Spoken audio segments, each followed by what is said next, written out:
Hi, I'm Sharon Dwyer, licensed Unity teacher, and I would like to talk to you today on the topic of living with uncertainty. And yes, it is timely, indeed. What we don't realize maybe is that it's always timely, but in what's happening with us right now, we all know it, we recognize it. We aren't able to pretend that we can live a predictable life right now, that everything is going to be a-okay the way we want it to be from day to day. We all have to recognize at this point that that's not the case, which for most of us does create anxiety. It's scary to think that we don't know what's going to happen. We don't know if we'll be well or ill, if our loved ones will be well or ill. We don't know for sure about jobs, about money, about school. All of these things are in flux, and they're just unpredictable. And some people talk about either, well, it won't happen to me, or it's just a hoax, or it's really just the flu. And that's some people's belief about this situation, and others feel like it's doomsday, the end of the world, something. And many of us think perhaps there is a greater spiritual quality to this that will prove to us in the long run to have been one of healing. But that doesn't mean that we can't be aware that millions of people have been sick, that in the United States, 100,000 people at least have died. We can't deny these things, and we have to somehow be able to assimilate this into our everyday reality, into our consciousness, and live one day at a time, the best we can. Some think that we will go back to normal, what normal used to be. Many think there will be a new normal of some sort. Yes, of course there will be. I would like to quote from a writer named Sonia Renee Taylor: "We will not go back to normal. Normal never was. Our pre-corona existence was not normal, other than we normalized greed, inequity, exhaustion, depletion, extraction, disconnection, confusion, rage, hoarding, hate, and lack. We should not long to return, my friends. We are being given the opportunity to stitch a new garment, one that fits all of humanity and nature." Now that quote presents a pretty drastic picture of our past values, and yet I didn't see any in there that really were untrue, and to my way of thinking, as far as what our society has valued. Our society, the system that we live in, has valued success as doing, not being, as having, getting, accumulating, keeping, not releasing, not giving away, as, for many people, putting ourselves first and taking care of ourselves, but in our own way, whatever that may be, but not feeling any sense of connection or responsibility for our fellow human beings. Granted, we in Unity do want to put ourselves first, in that we know that if we don't take care of ourselves, we won't be able to be of service to our fellows. But we don't do it because we are afraid there won't be enough for us if we allow someone else to have the same goods that we want. So we have a new way to look at things, a way of looking at our values and our beliefs, because we know that our experiences are greatly influenced by our thoughts, and our thoughts are greatly influenced by our beliefs. And our beliefs sometimes have come from people, parents, teachers, leaders outside of ourselves who taught us those beliefs whether we recognized it or not. And we may still have them. And we may not have examined them. We may not have really looked to see if they're working for us, if they're serving us. So this is a time that we can pause, examine our beliefs, and do something or be someone who is able to release as needed, change as needed, create anew to make our lives more useful and more serving to ourselves and to others. My friend Cherie Taylor Jones, who was once our minister here, Reverend Cherie Taylor Jones, has a book called Turning Your Why into Why Not.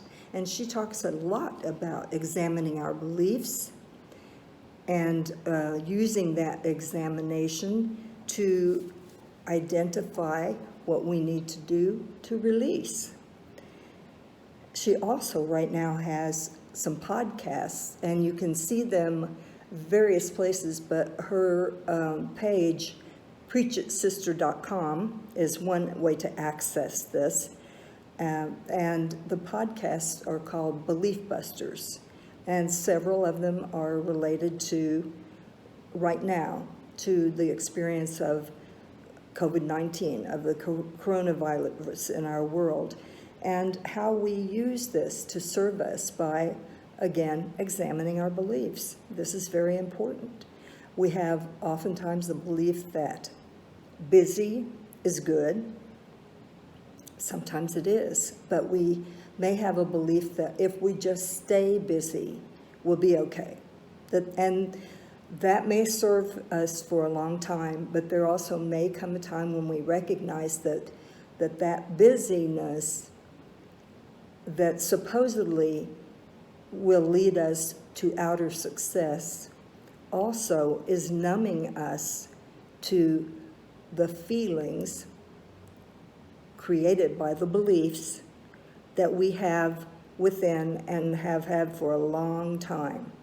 We stay busy, or we numb out using substances, whether it's alcohol, gambling, sex, spending, eating donuts, whatever it may be. And I do have my preferences there. And I will say donuts is among them.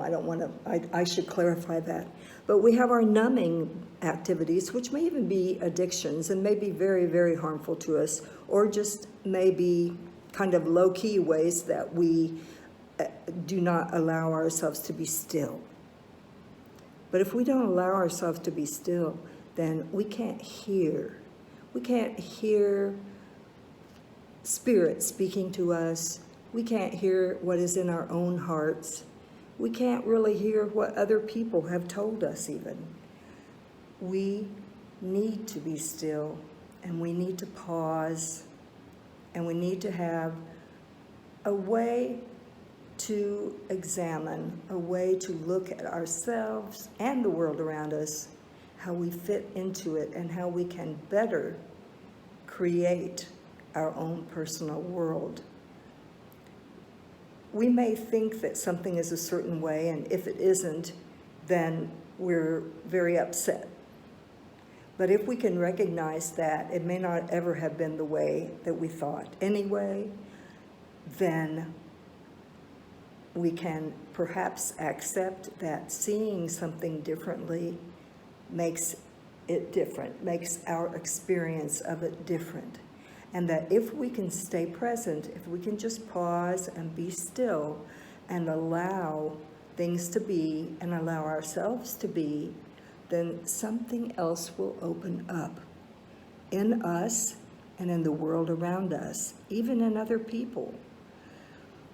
We can reframe our lives by recognizing that our lives are about connections with people, that we enrich the lives of others and they enrich our lives, that the greater love we express in our connections, the greater acceptance that we express in our connections, the better our lives are and the richer they are, inner lives and outer, both.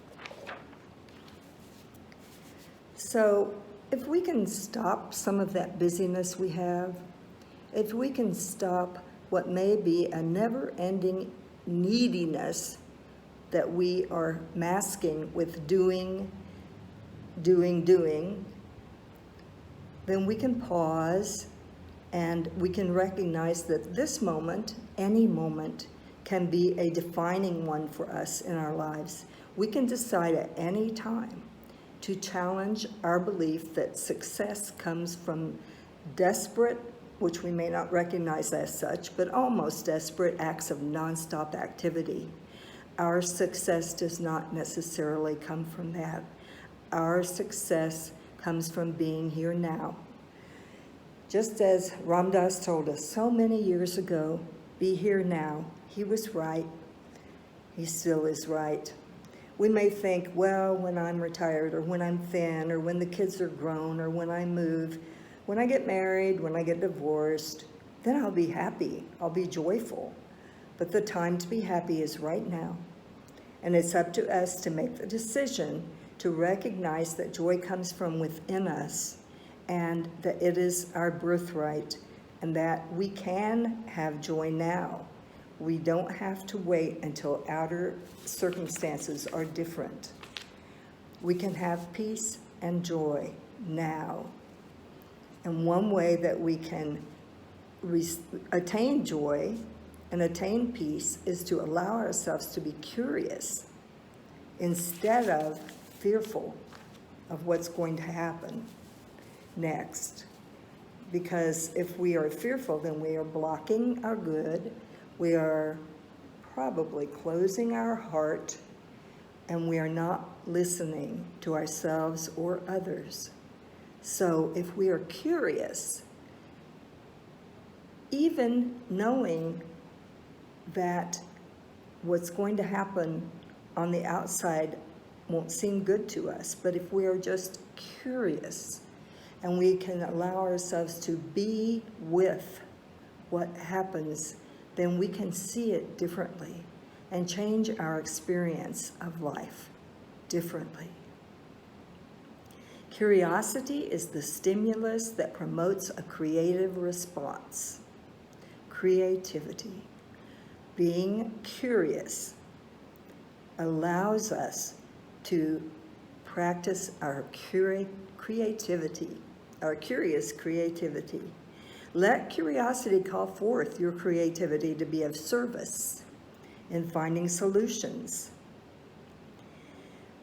Let curiosity lead us to go around any barrier, through, over, under, whatever way works, any barrier, and allow Spirit to knock on the window of our soul, saying, take a look at what you can be doing instead.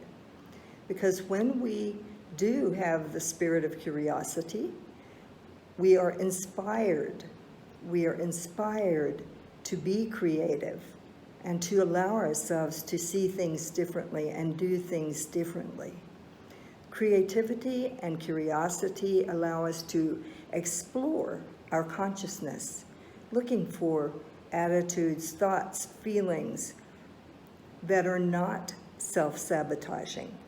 We may need first to look at some that we have experienced, some attitudes, thoughts, and feelings that have been self-sabotaging. And inner scrutiny can be seen as scary.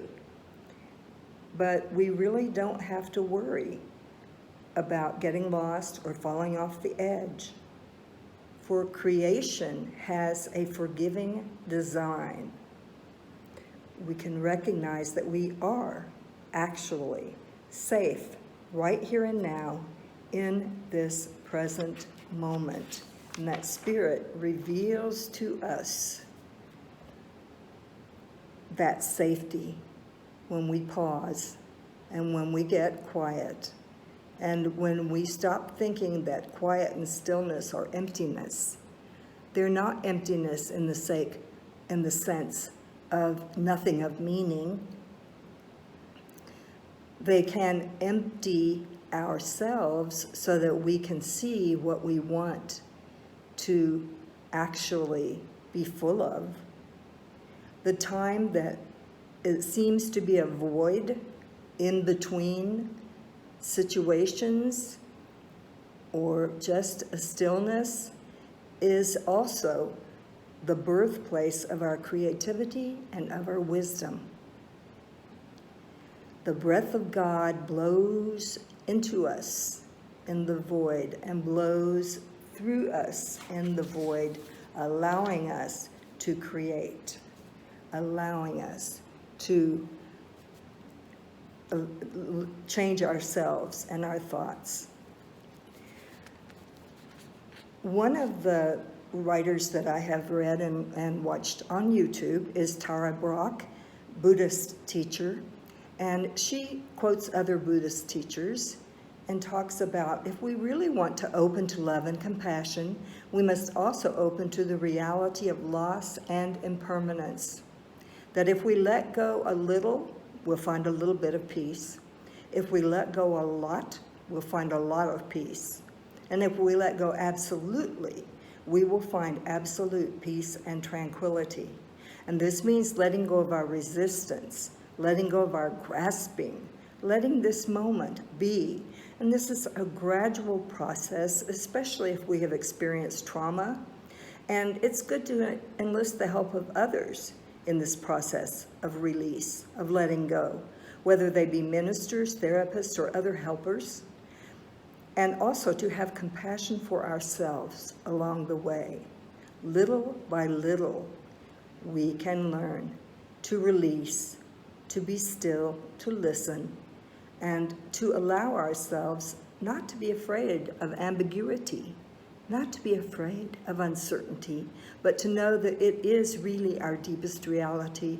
Nothing lasts. Our bodies don't last. Our money doesn't last.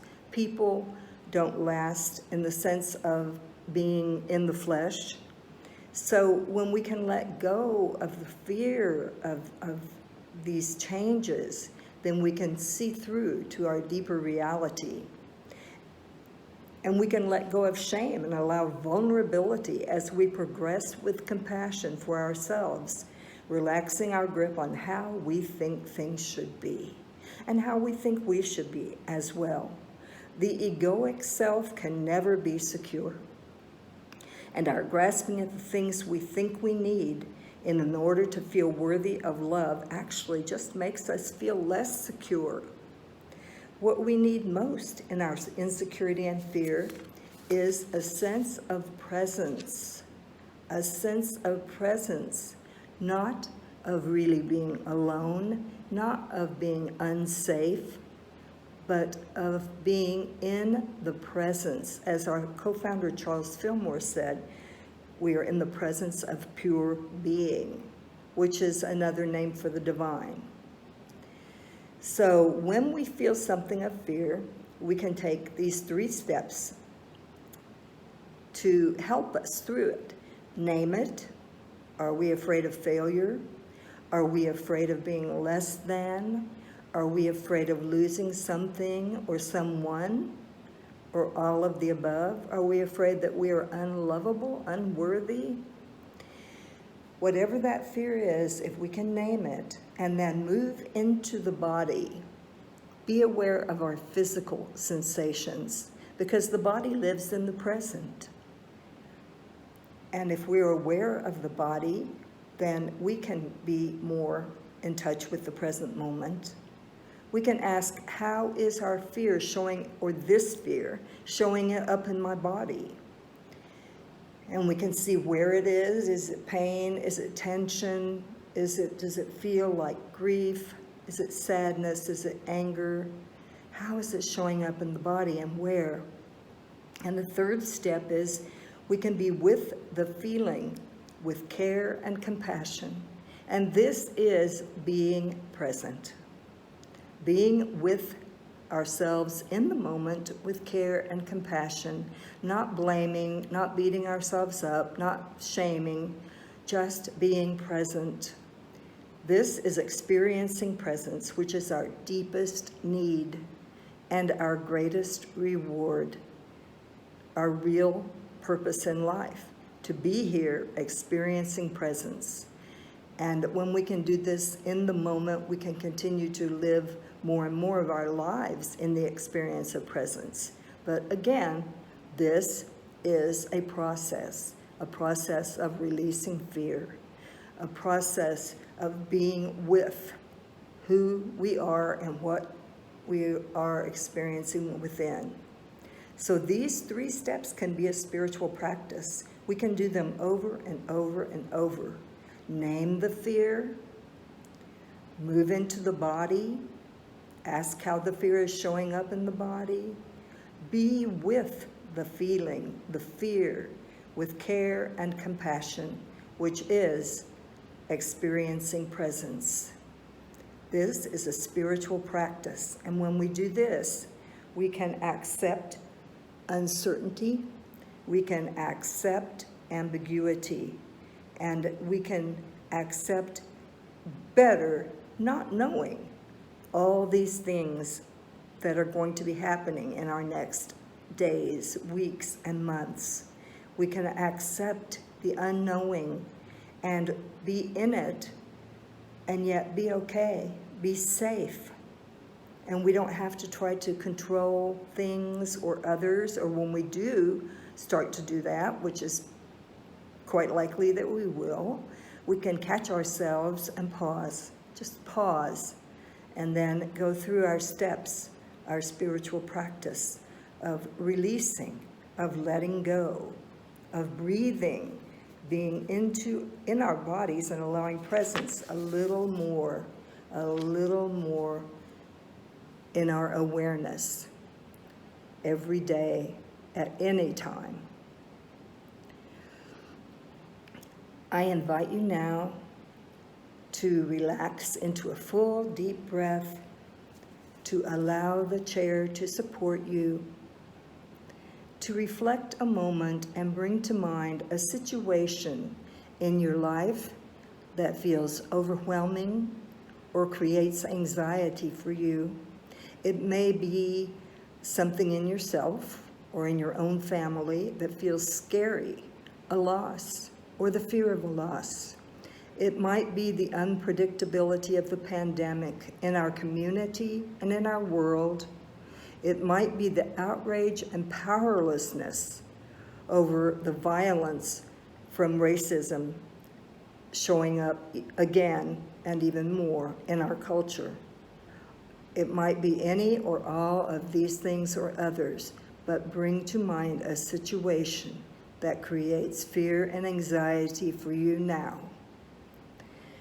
Think about ways you've been trying to manage this situation and your feelings about it. Have you been trying to control it? Have you been trying to just stay busy and not think about it? Have you been trying to eat it away or engage in other activities to numb it? Have you been getting angry or defensive? Have you been just frightened and overwhelmed? So what are you afraid might happen if you take your hands off the steering wheel of attempting to manage feelings, fears, situations, people? What are you afraid might happen? What inside you is seeking acceptance and needing a sense of presence? What do you feel in your body? Can you open even a little to the sense of caring and being there for yourself in the face of loss or fear? Can you allow the divine presence, which is within and around you, to fill you and protect you in this moment?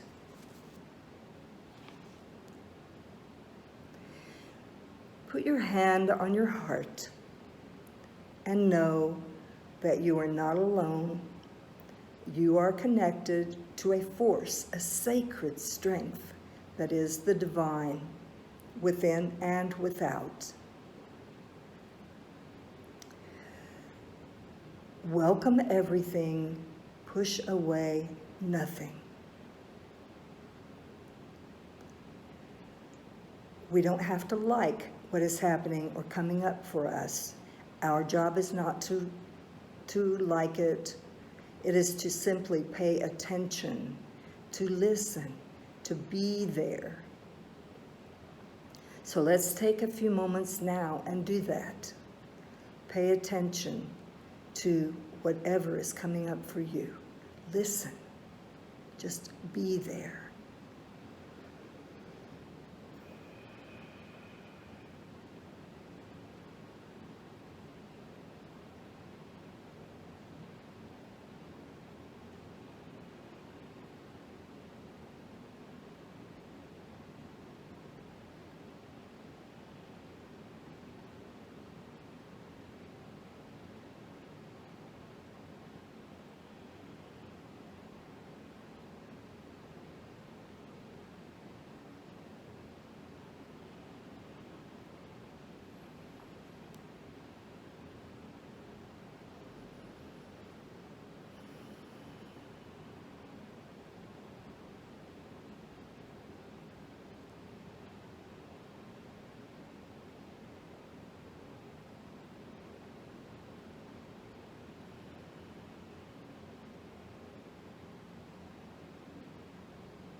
As we bring our attention back, knowing that we can engage in this exercise at any time.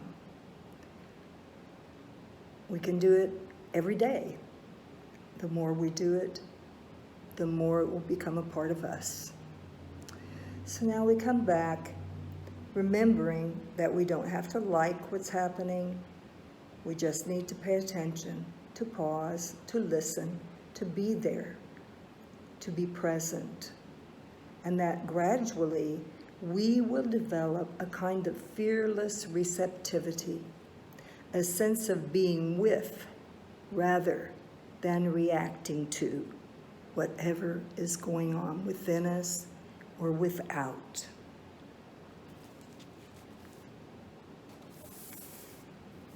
In closing, another one of my favorite teachers, Buddhist teachers, is Pema Chodron.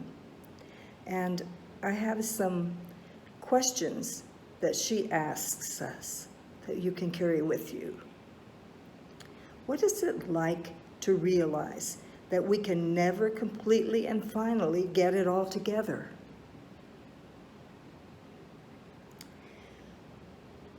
We may have to let go of that illusion so that we can be in that question, be with that question, and know that success doesn't mean finally getting it all together.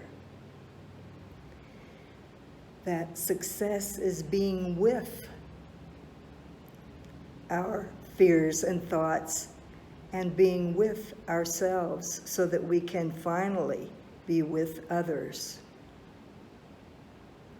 That the real cause of suffering is not being able to tolerate uncertainty and thinking that that's a sane response, thinking that that's perfectly normal to deny the fundamental groundlessness of being human. In our culture, it has been normal, but we are ready to have a new awareness, and we can do that through meditation, being still, listening, releasing, and accepting uncertainty without fear and with greater compassion for ourselves and others. Namaste.